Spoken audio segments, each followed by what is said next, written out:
Jadi oh, okey, ambil sikit. Duduk dengan dulu. Pegang sikit. Biji ya, okey. Okey. Okey. Hijau dah aku mungkin lah. Sikit. Kat kita lah. Okey. Pegang. Tekan dulu. Kita berdipin lagi. Oh, berdipin lagi. Lagi. Kita tak boleh tutup lagi. Ni dia lama mana kalau biak?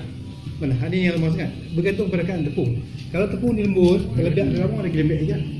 Sekarang ni kita biak sat aja. Oh, biasa. Lepas tu kalau Macam kata kalau tepung keras, kita buat lagi lebih lagi. Kalau tepung lembut tak lupa dah. Terus. Dia tepung dia tak sama. Buat saya buat ni dia keras sikit. Keras kita tahan lama.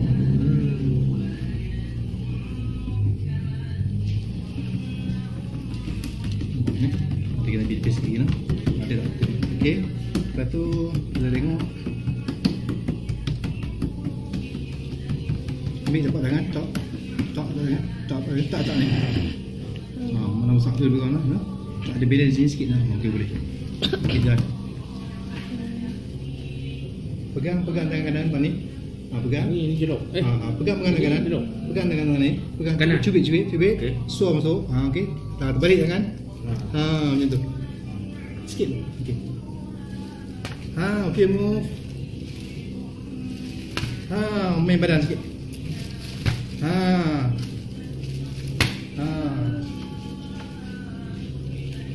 Jauh sikit. Tangan ni tinggal dekat sikit. Tangan ni kena pergi jauh sikit. Sebab nak kena balance dengan tepung. Berubah. Jauh sikit jauh. Okey. Okey.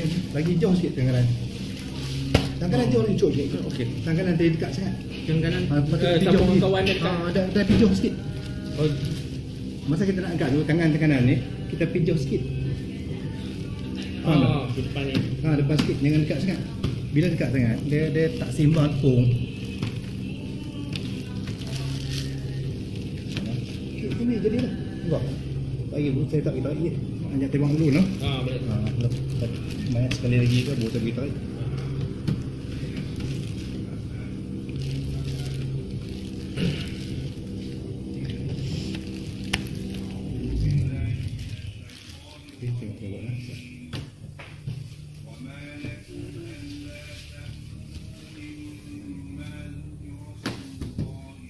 Terus kita angkat imau tu.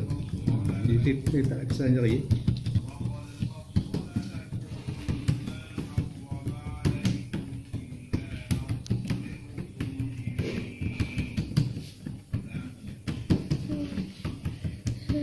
Memang apa duduk? Tak apa duduk.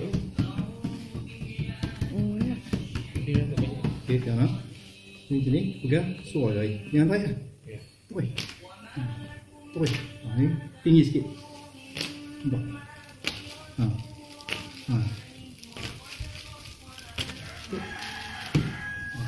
Kita tarik pun. Nanti tak. Tekat jangan pergi, jangan tarik habis kan? Tarik pecah. Mampi tak? Lepas tu kita main belah ni. Tarik. Okey, cukup. Cukup lah. Kita baik ni. Okey, semua.